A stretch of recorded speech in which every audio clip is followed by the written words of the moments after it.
Hey, hello. Balik lagi di channel Spoiler Moon dan kita akan bahas lagi kelanjutan spoileran dari part sebelumnya.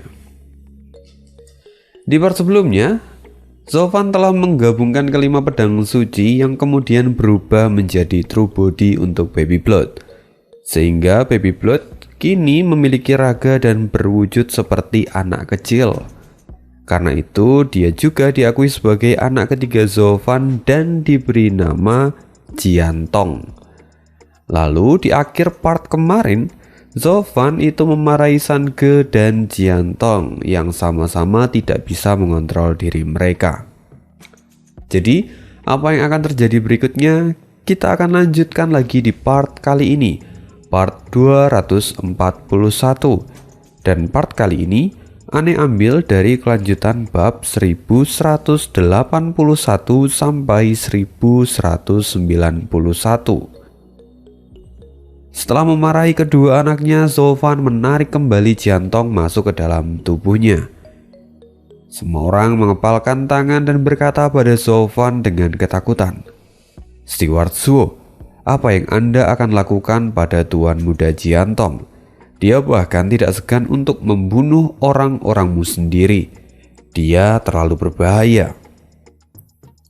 Zovan mengangguk dan berkata, "Tidak perlu khawatir, aku sendiri yang akan mengajarinya," kata Zovan untuk menghibur hati semua orang. Lalu setelah merenung sebentar, Zovan berkata, "Setelah ini kalian kembalilah ke kota dan mulailah berkultivasi. Kalian harus berkembang lebih kuat lagi jika ingin memiliki pijakan di alam kudus. Aku akan pergi mencari informasi. Selama itu, kalian berlatihlah dengan baik. Selama kita tahu siapa musuh kita dan seberapa kuat kita, maka kita tidak akan pernah kalah. Bukankah terlalu berbahaya bagimu untuk pergi sendirian?" kata Baili Yuyu.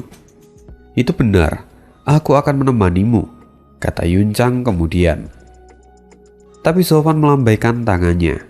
"Tidak masalah, tempat ini seperti kampung halamanku. Aku lebih akrab dibandingkan kalian. Selain itu dengan kekuatanku sekarang, bahkan jika aku bertemu dengan ahli di puncak Raja Roh, aku masih bisa mengatasinya. Jadi tidak perlu khawatir, aku akan baik-baik saja." Setelah mengatakan itu, Zovan menoleh. "Suang-er, apa kamu sudah melakukan apa yang ku minta? Apa kamu bisa melihat di mana dia berada?" Suang-er menghela nafas dan menggelengkan kepalanya. "Maafkan aku, tapi entah kenapa aku tidak bisa menemukan nasib dari Nona King Chen. Nasibnya menghilang sama seperti milikmu di masa lalu. Menurut leluhur, kamu telah kehilangan sesuatu, bukan? Mungkin itu karena kamu memberikannya pada Nona King Chen, dan mungkin sesuatu itulah yang menutupi garis takdirnya." "Emperor Realm Avenue? Apakah ini ada kaitannya?" gumam Zovan. Lalu perlahan dia pun mengangguk dan berkata, "Kalau begitu bagaimana caraku untuk menemukannya? Alam kudus sangatlah besar. Apakah tidak ada petunjuk sama sekali?" Suang-er merenung sejenak dan menggelengkan kepalanya. "Maafkan aku, tapi aku tidak bisa menemukan apa-apa." Tapi apa?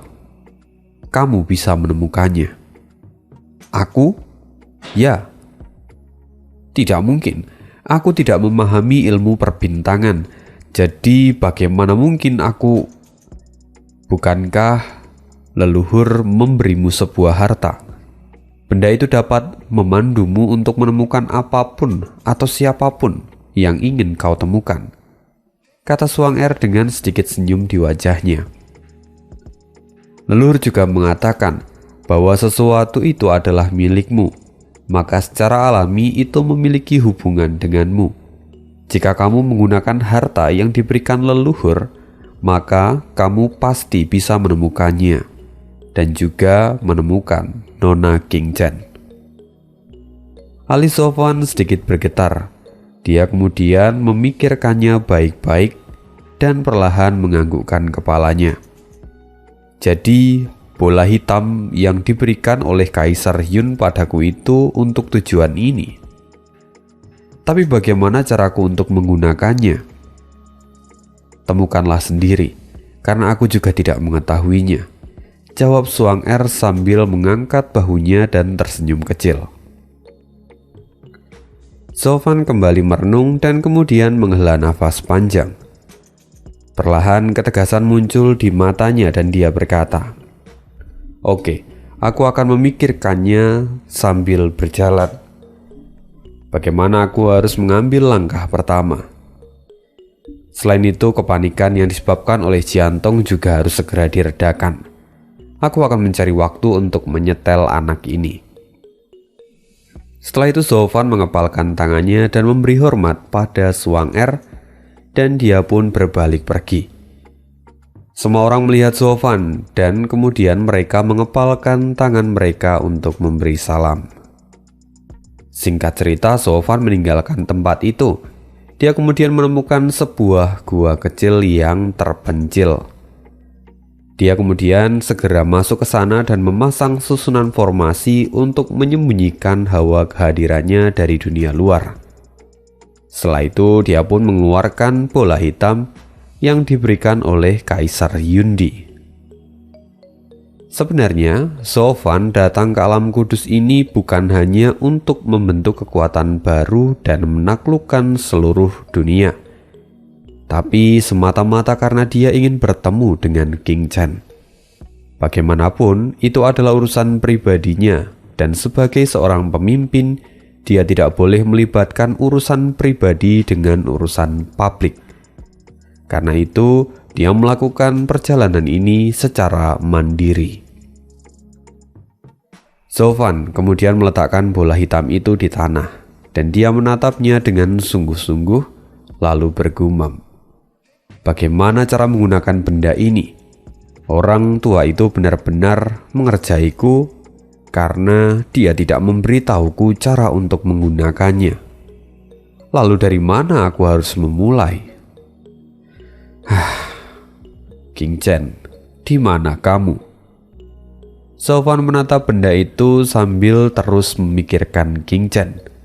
Lalu tiba-tiba pandangannya semakin dalam dan bola hitam itu seperti ada sesuatu yang menarik kesadarannya. Dan akhirnya, buk. Zhou-Fan pingsan di tengah kegelapan gua itu. Dia jatuh ke tanah dan sesaat kemudian dia membuka matanya. Dia berada di ruangan yang sangat gelap dengan taburan bintang di segala arah. Ini di mana? Di mana aku? Bagaimana aku bisa sampai ke tempat ini? Zhou-Fan jelas-jelas terkejut dan wajahnya pun dipenuhi dengan keraguan-raguan. Tunggu, apakah aku sedang berada di dalam bola hitam itu? Apakah memang begini cara menggunakan bola itu? Lalu berikutnya apa? Bagaimana caraku untuk menemukan keberadaan King Chen? Kata Zhou-Fan yang tampak kebingungan sambil melihat bintang-bintang di langit. Dia mondar-mandir memikirkan cara untuk menyelesaikan masalah ini. Dia kemudian teringat, semua orang suci dari keluarga Yun meramal nasib dengan memahami perbintangan. Sama seperti Kaisar Yun yang melakukan penerawangan pada bintang. Lalu, apa aku juga harus melakukan hal yang sama? Tapi, aku bahkan tidak memahami bintang-bintang ini. Jadi bagaimana aku bisa menemukan keberadaannya? Apakah aku harus kembali dan bertemu dengan Suang Er terlebih dahulu untuk mengajariku tentang penerawangan bintang? Zhou-Fan mengerutkan keningnya dan terus menatap ke langit. Dia tidak tahu harus berbuat apa sekarang. Nak, manusia adalah inti dari langit dan bumi, serta merupakan akar dari segala sesuatu.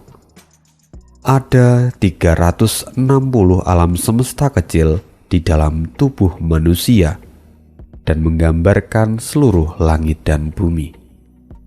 Setiap orang memiliki jiwanya sendiri yang diwakili oleh sebuah bintang di langit.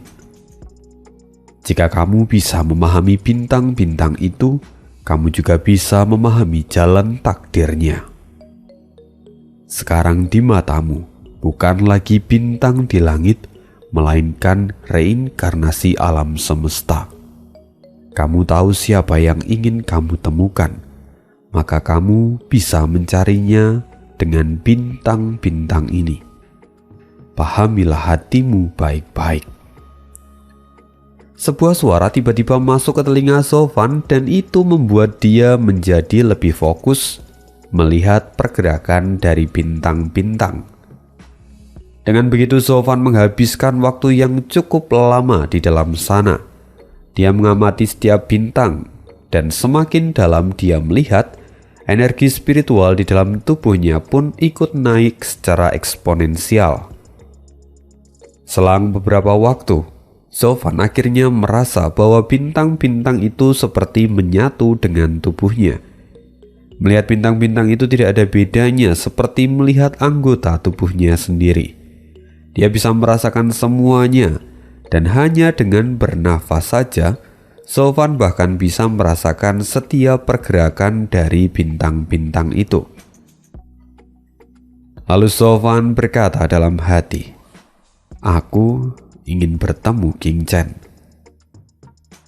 Segera setelah itu bintang-bintang pun mulai bergerak di bawah kesadaran Zovan. Lalu 9 bintang bersinar paling terang dan membentuk sebuah garis ke arah timur.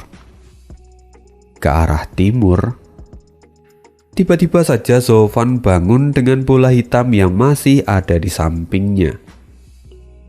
Merasakan itu Zovan sangat gembira dan segera berlari keluar dari gua. Ternyata di luar gua sudah malam, dan saat Zovan melihat ke langit, ternyata 9 bintang itu memancarkan cahaya yang paling terang dan membentuk sebuah garis ke arah timur, sama seperti sebelumnya. Zovan merenung sebentar. Dia tidak tahu apakah bola hitam itu dapat mempengaruhi semesta, atau malah memang semua ini hanyalah sebuah takdir. Zovan merenung dan hanya bisa kebingungan. Lalu setelah itu dia segera membuang semua pemikiran itu dan dia sendiri terkejut dengan basis kultivasinya sendiri. Dia baru menyadari bahwa setelah selama itu, dia sekarang sudah mencapai tahap akhir dari ranah Raja Roh. Dia sudah melakukan terobosan lagi dan di permukaan kultivasinya sendiri terlihat seperti ahli di tahap 1 ranah penempaan tulang.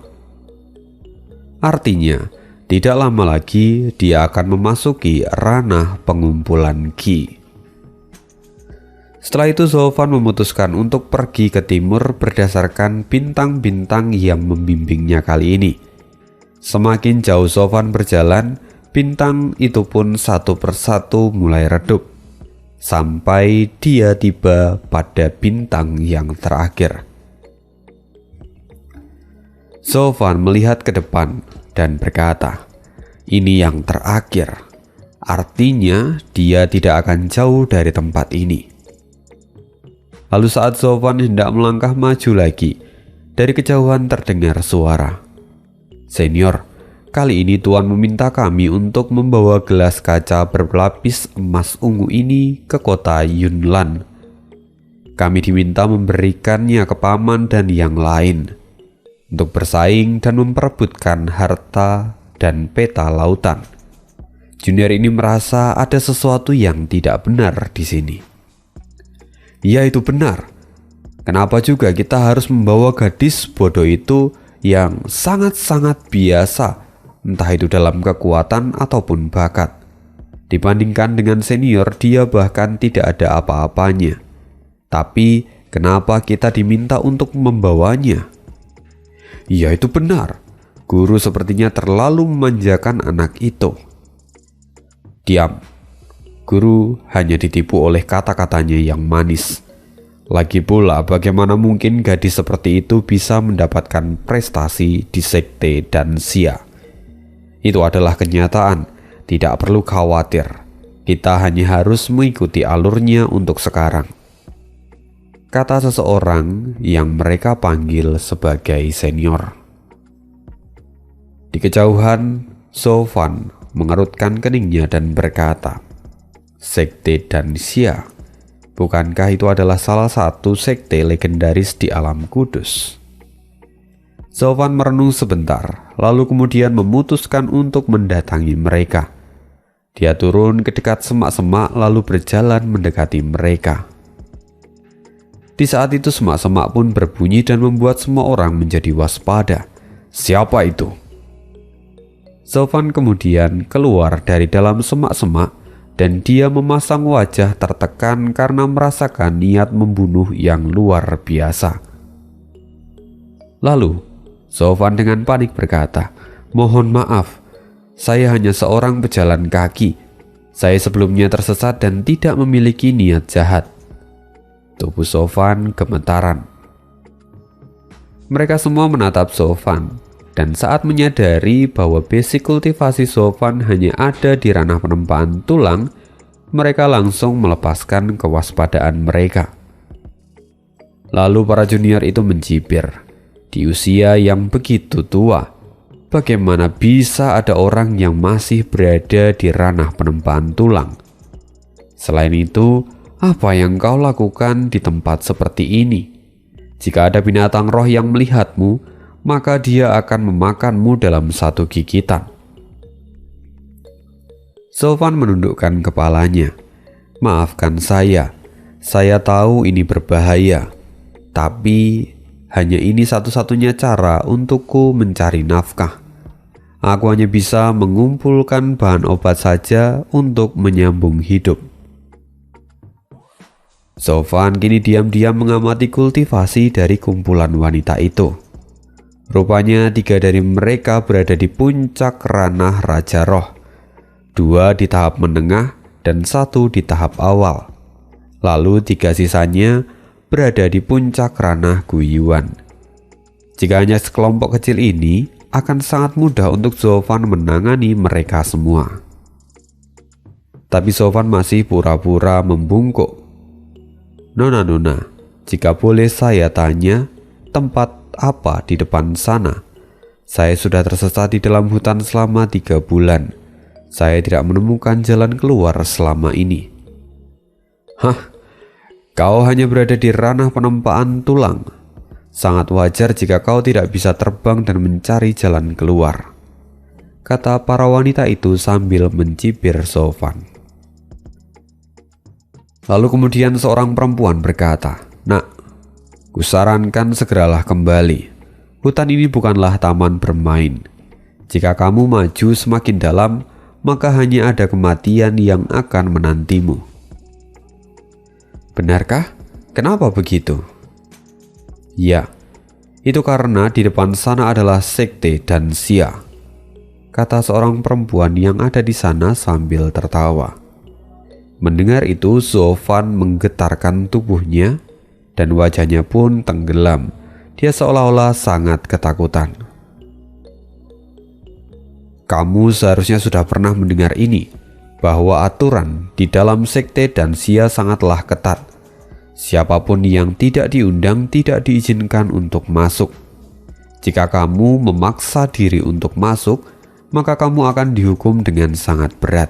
Sampai-sampai lebih baik mati dimakan binatang roh daripada harus tertangkap. Jadi sekarang lebih baik kamu berbalik dan meninggalkan tempat ini," kata perempuan itu. Sofwan pun mengangguk. Kalau begitu para senior ini adalah murid dari sekte dan Xia. "Ya, itu benar. Apa kau takut?" katanya sambil mencibir. "Segeralah pergi. Kami memiliki tugas di sini dan tidak punya waktu untuk merawatmu. Kamu juga harus bersyukur karena bertemu kami. Karena jika itu bukan kami, kamu pasti sudah mati." Sofwan bergumam, "Itu memang benar. Jika aku harus bertemu dengan para orang tua dari tempat itu, semuanya akan semakin sulit. Namun jika itu hanya kalian, Tidak ada yang perlu dikhawatirkan. Kilatan kekejaman melintas di mata Sofan. "Senior, tunggu aku, Kak Senior!" Dari kejauhan terdengar suara seorang gadis. Lalu saat mereka menoleh, dia seperti gadis berusia 20-an tahun, dengan baju putih dan senyum seperti matahari. Dia tampak terengah-engah seperti telah melakukan perjalanan yang sangat jauh. Para wanita itu menggelengkan kepala saat melihat sosok wanita itu. Sialan, kenapa bajingan ini terus mengikuti kita sepanjang jalan? "Senior, kenapa kalian tidak menungguku? Aku benar-benar berlari sekuat tenaga untuk bisa menyusul kalian," kata gadis itu. Tapi para perempuan itu tidak bisa menahan cibiran. "Adik kecil, jalan ini sangat sulit dan berbahaya. Kami takut kamu kelelahan. Selain itu kami juga tidak mau kamu harus menghadapi bahaya di depan sana. Selain itu, kami juga tidak mau kamu harus menghadapi bahaya di depan sana. Kembalilah, guru sangat menyayangimu. Kami tidak ingin mendapatkan hukuman dari guru jika kamu sampai terluka. Sekarang selagi belum terlalu jauh, segeralah kembali." "Senior, apa yang kamu katakan? Kita adalah saudara dan saling menyayangi satu sama lain. Jika kita dalam masalah, maka kita harus menghadapinya bersama. Lagi pula ini adalah misi pertamaku. Jadi bagaimana mungkin aku akan menyerah di tengah jalan," kata gadis itu. Tapi Sofan bisa melihat semuanya, bahwa gadis ini hanya dianggap sebagai beban dan disia-siakan. Lalu perlahan dia berkata, "Sebenarnya para seniormu itu sudah melakukan hal yang tepat untuk meninggalkanmu di dalam sekte. Semua itu demi kebaikanmu sendiri. Dunia luar terlalu berbahaya." "Hei, siapa kamu? Apa kamu juga bisa melihat kebaikan para seniorku itu?" kata gadis itu sambil menoleh ke arah Sofan dengan penuh rasa bahagia. Seolah-olah dia berpikir bahwa ada orang lain yang memiliki pikiran sama seperti dirinya. Sofan melihat gadis itu. Lalu saat mata mereka saling bertemu, tiba-tiba tubuhnya stagnan. Semakin dalam Sofan melihat mata gadis itu, dia semakin seperti orang linglung.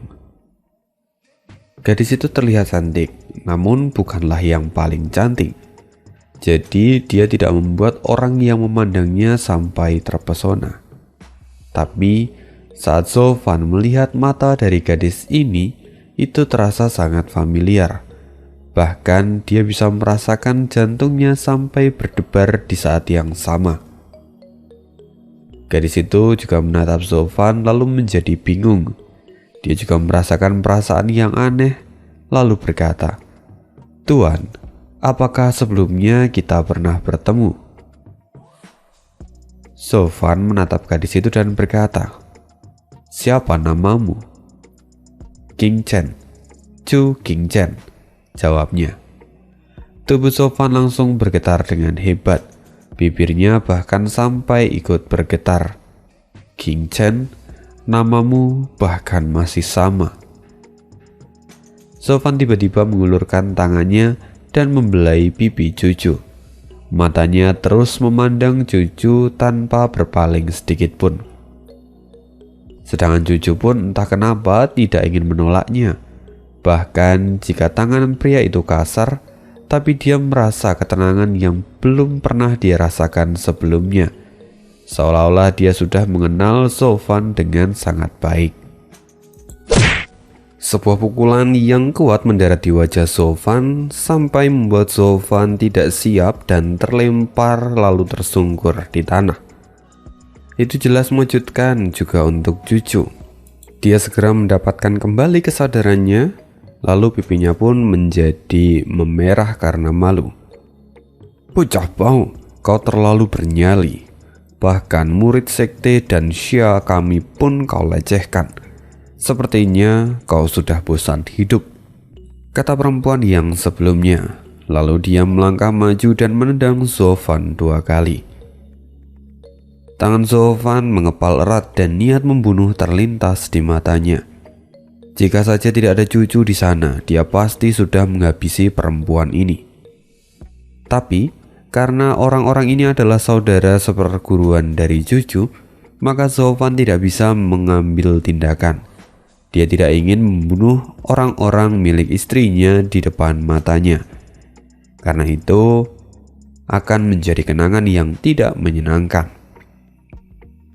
Sofan menghela nafas dan menenangkan dirinya. Lalu dia perlahan bangun dan berkata, "Senior, maafkan saya. Tapi nona ini terlalu mirip dengan adik perempuanku yang sudah meninggal. Karena itu saya refleks melakukannya. Saya benar-benar minta maaf dan saya tidak akan berani melakukannya lagi." Hei, setelah kau melakukan semua itu, apa kau pikir dirimu masih punya kesempatan berikutnya? Hari ini juga kau akan mati di sini, kata perempuan itu dengan penuh amarah. Melihat situasi semakin kacau, King Chen segera maju dan berkata, "Senior, tolong maafkan orang ini. Dia melakukannya karena terbawa suasana. Dia tidak sengaja. Jadi tolong maafkan dia. Aku juga baik-baik saja, hanya sedikit terkejut." Senior itu melihat King Chen, lalu dia menghela nafas. Karena kau yang mengatakannya, maka aku tidak akan melakukan apapun, kata perempuan itu yang kemudian berbalik. Dia kemudian melambaikan tangannya dan berkata, "Ayo pergi, abaikan gadis bodoh ini. Dia telah termakan oleh omongan pria itu. Jadi dia memang pantas mendapatkannya." "Senior," cucu berusaha menghentikan mereka, tapi semuanya sudah pergi. Melihat itu, cucu merasa sedih. Lalu dia menoleh ke arah Sofan dan menatapnya. "Katakan padaku sekali lagi, kalau kamu melakukan semua itu karena kamu mengira aku adalah adikmu. Semua yang kau lakukan itu adalah tindakan spontan dan tidak disengaja, bukan?" Tampak cucu menatap Sofan dengan penuh harapan supaya Sofan mengatakan iya atas pernyataan itu. Tapi, untuk Sofan tidaklah demikian. Di depan orang lain mungkin dia tidak akan keberatan mengatakan hal itu. Namun saat hanya berdua dengan King Chen, maka dia tidak punya alasan untuk menutupinya lagi. Karena itu Sofan berkata, "Tidak, aku melakukannya karena tidak bisa menahannya. Tapi aku tidak melihatmu sebagai adik perempuanku, tapi kekasihku." "Apa?" Cucu terkejut dan pipinya memerah. Dia tampak sangat malu. Lalu setelah sadar, dia menggertakkan gigi dan berkata dengan marah, "Aku sudah salah menilaimu. Aku pikir kau adalah orang baik. Ternyata kau seperti yang para senior katakan. Kau sengaja memanfaatkanku, dan sekarang jika mereka tahu, mereka pasti akan menertawakanku." Cucu tampak sangat kesal. Lalu dia berbalik dan berniat mengejar para seniornya. Tapi Sofan segera berseru, "Tunggu. Apalagi yang mau kau katakan? Jika kau berani bermain-main lagi denganku, maka jangan salahkan aku jika aku bersikap kasar," kata cucu dengan penuh amarah dan nada yang mengintimidasi. Namun ancaman itu untuk Sofan justru seperti gurauan. Lalu sambil menatap cucu dengan penuh kasih sayang, Sofan berkata, "Jangan salah paham, aku tidak sedang menggodamu. Aku mengatakan itu karena aku memang mengira kamu adalah kekasihku. Sebelumnya istriku telah mati, dan ketika aku pertama kali melihatmu, aku tidak bisa menahannya, karena kamu terlihat begitu mirip dengannya." Cucu menatap mata Sofan dan bisa merasakan kalau tidak ada kebohongan di matanya. Karena itu pipi cucu pun memerah dan dia mengangguk sedikit. Ini dia sudah tidak marah lagi. Lalu Cucu berkata, "Sepertinya kamu sangat menyayangi istrimu. Kalau begitu, akan kumaafkan kali ini." Setelah mengatakan itu, Cucu berbalik dan hendak pergi. "Tunggu sebentar," kata Sofan. "Apa lagi?" kata Cucu dengan agak kesal. Sofan tersenyum nakal dan berkata, "Nona Cu, saya dapat melihat bahwa Anda adalah orang baik. Jadi bisakah Anda membantu saya untuk keluar dari tempat ini? Saya hanyalah ahli di ranah penempaan tulang dan saya tidak bisa terbang untuk keluar dari tempat ini." "Hah? Kau ingin aku mengantarmu?" "Ya, apakah tidak bisa juga?" Cucu menggertakkan giginya. Baiklah, aku akan mengantarmu." Cucu kemudian berbalik dan mendekati Sofan. Lalu dia meraih pinggang Sofan dan berkata, "Aku akan membawamu keluar, tapi jangan banyak bergerak." Cucu segera melompat dan membawa Sofan terbang bersama. Tapi pada saat itu Sofan menyeringai dan kemudian melingkarkan tangannya ke pinggang Cucu.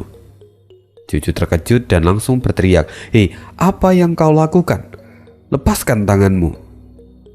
"Nona, aku hanya ahli di ranah penempaan tulang. Aku tidak bisa terbang dan ini adalah kali pertama aku melakukannya dalam hidupku. Aku takut," kata Sofan sambil memeluk Cucu dan perlahan tertawa kecil. Ketika Cucu mendengar ini, dia tidak punya pilihan lain selain membiarkan Sofan memeluknya. Dia pikir bahwa dia harus bertahan sebentar lagi sampai keluar hutan. Namun Sofan tidak buang kesempatan. Dia kemudian bersandar di bahu Cucu. "Hei, apa yang kau lakukan? Kenapa kau bersandar di pundakku?" "Tidak, Nona. Ini adalah kali pertama aku terbang. Aku benar-benar ketakutan," kata Sofan yang kemudian memeluk Cucu dengan erat sambil memejamkan matanya. "Hei, jangan melangkah lebih jauh lagi. Jika kau berani bergerak lagi, maka aku akan menjatuhkanmu," teriak Cucu dengan marah dan pipinya yang memerah. Tapi Sofan justru semakin agresif. Dia kemudian meletakkan kedua tangannya di bahu Cucu dan memeluknya dengan erat. "Hei, apa yang kau lakukan? Lepaskan aku!" teriak Cucu. "Tidak, aku tidak mau. Aku takut jatuh. Aku tidak akan melepaskanmu," teriak Sofan yang seperti orang ketakutan. Padahal sebenarnya dia sangat bahagia karena bisa bertemu dengan Cucu. Dia bahkan tidak mau melepaskan Cucu walau hanya seujung jari. Cucu semakin mati kutu. Dia tidak punya pilihan lain, lalu segera dia terbang ke bawah. Lalu saat sampai di tanah, Cucu berkata, "Hei, kita sudah sampai di tanah, lepaskan aku sekarang." "Tidak mungkin, kamu pasti berbohong padaku. Aku tahu kita masih di udara. Aku tidak akan tertipu denganmu," kata Sofan. Semakin lama Cucu semakin kesal. Lalu dengan penuh amarah dia langsung membanting Sofan ke tanah. Dan sambil memelototinya, Cucu berkata, "Kamu benar-benar mengambil banyak keuntungan dariku. Kamu sudah salah, tapi masih tidak mau mengakuinya." Nona Cu." Sofan perlahan bangun dan menepuk-nepuk debu yang ada di tubuhnya. Setelah itu perlahan Sofan tersenyum dan berkata, "Sebelum saya menjawab pertanyaan Anda, maukah Anda menjawab 2 buah pertanyaan saya terlebih dahulu? Yang pertama, apakah Anda sedang tertarik dengan seseorang, Nona Cu?" Cucu tertegun. Bahkan sebelum dia menyetujui permintaan Sofan sudah bertanya. Cucu mengerutkan keningnya. Tapi anehnya dia menggelengkan kepala dan menjawab pertanyaan Sofan. Melihat itu Sofan mengangguk dan berkata lagi, "Kalau begitu aku ingin kamu menjawab pertanyaan ini. Karena kamu tidak sedang tertarik atau memiliki hubungan dengan orang lain, maukah kau menjadi wanitaku?" Apa? Cucu terkejut dan menatap Sofwan dengan penuh kebingungan. Lalu dia mengutuk. Kamu gila, kita bertemu kurang dari 1 jam dan bahkan aku tidak tahu siapa kamu. Namaku Sofwan. Sekarang kita sudah saling mengenal dan King Chen, ikutlah denganku. Tidak. Bagaimana ini bisa terjadi begitu saja? Bahkan jika aku menikah, setidaknya senior dan guruku harus mengetahuinya, kata cucu. Oh, bibi tua itu. Dia bahkan tidak layak untuk ikut campur dalam urusanku. King Chen, jika kau pergi bersamaku, maka tidak akan ada yang bisa menghentikan kita, kata Sofwan dengan penuh keyakinan. Orang gila, apa kau tahu siapa tuanku? Jangan sesumbar di hadapanku, kata cucu dengan kesal. Tentu aku tahu siapa dia. Dia adalah salah satu dari 8 kaisar di alam kudus. Tapi setelah pertempuran di istana bawah tanah Jiuyo, dia terkena energi iblis dan kekuatannya pun memudar. Karena itu kami selalu menggodanya sebagai ratu tua terbelakang, kata Sofwan dengan santai. Jadi King Chen, ikutlah denganku. Aku berjanji bahwa bibi tua itu tidak akan menghalangimu. King Chen kemudian menutup telinganya dan menggelengkan kepala. Diam, jangan menghina guruku. Memangnya siapa dirimu? Kau tidak seharusnya mengatakan itu. Bahkan jika guruku tidak bisa keluar dari tempatnya, tapi para seniorku bisa melakukannya. Jika mereka sampai datang, maka aku tidak akan bisa menyelamatkanmu. Menyelamatkanku? Sofwan menyeringai. King Chen, kamu ingin melindungiku bahkan di depan bibi tua itu? Jika memang begitu, maka aku bisa berkata kalau aku ada di dalam hatimu. Jadi kenapa kamu tidak ikut saja denganku? Cucu stagnan. Dia sendiri terkejut karena mengatakan semua itu. Mereka baru saja saling mengenal dan tidak seharusnya dia memiliki perasaan seperti itu. Cucu menggertakkan gigi dan memelototi Sofwan. Tidak ada yang perlu dibicarakan lagi. Aku bukanlah pengganti istrimu. Jadi tidak perlu memintaku untuk pergi. Sekarang aku tidak ingin menyakitimu, jadi lebih baik kamu pergi dan jangan menggangguku. Kita sudah keluar dari dalam hutan. Jadi kita sudah aman sekarang. Segeralah pergi dan temukan tempatmu sendiri. King Chen, kamu harus percaya padaku. Sejak awal kamu bukanlah pengganti istriku, tapi kamu adalah orang yang sama. Kamu adalah istriku, kata Sofwan dengan sangat serius. Cucu terdiam sesaat lalu menggertakkan giginya. Oke, kalau begitu terserah kau mau berkata apa. Tapi aku akan pergi sekarang. Jika kamu ingin bicara padaku, katakan saat kau sudah menyusulku. Begitu selesai mengatakan itu, cucu segera menghentakkan kakinya dan meninggalkan tempat itu. Sofwan langsung berteriak, "Hei, kamu meninggalkanku? Apa kamu tidak tahu kalau terbang sendiri itu sangat membosankan?" Sofwan tertawa, lalu kemudian dia ikut menghilang. Setengah jam kemudian, cucu pergi ke arah para seniornya. Sial, dari awal kemampuanku tidak sebagus mereka. Sekarang aku tertunda begitu lama. Jadi bagaimana aku bisa mengejar mereka? Apa mereka benar-benar tidak menungguku? Beberapa kilo di depan cucu, kini sekelompok pria berbaju hitam mengelilingi rombongan wanita yang tidak lain adalah para senior cucu.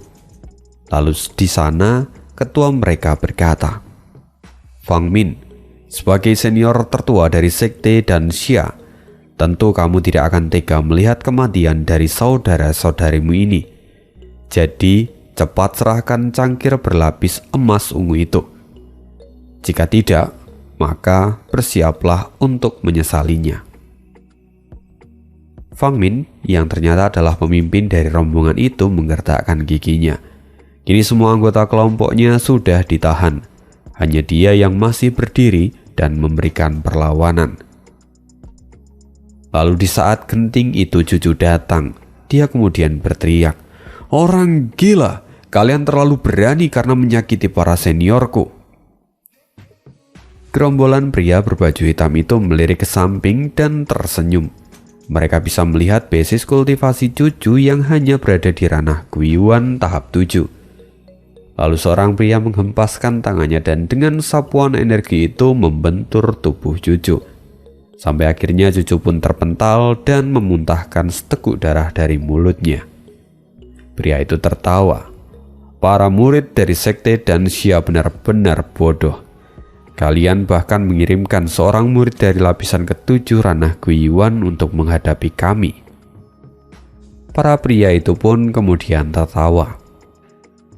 Melihat ini Fang Min menggelengkan kepalanya dan memelototi Cucu. "Gadis bodoh, kamu melihat kami dikepung, lantas kenapa kamu justru datang kemari? Seharusnya kamu segera kembali dan meminta bantuan. Jika kamu kemari, sama saja kau ikut masuk ke dalam jurang, bodoh. Jika seperti ini tidak akan ada yang bisa menyelamatkan kami." Senior, aku..." Wajah Cucu tampak masam. Dia menundukkan kepalanya dengan sedih. Fang Min kembali menoleh ke arah pria-pria berbaju hitam itu dan berteriak, "Kalian benar-benar gila. Setelah tahu bahwa kami adalah murid dari sekte dan Xia, lantas kenapa kalian masih berani menyerang kami? Apa kalian sudah bosan hidup?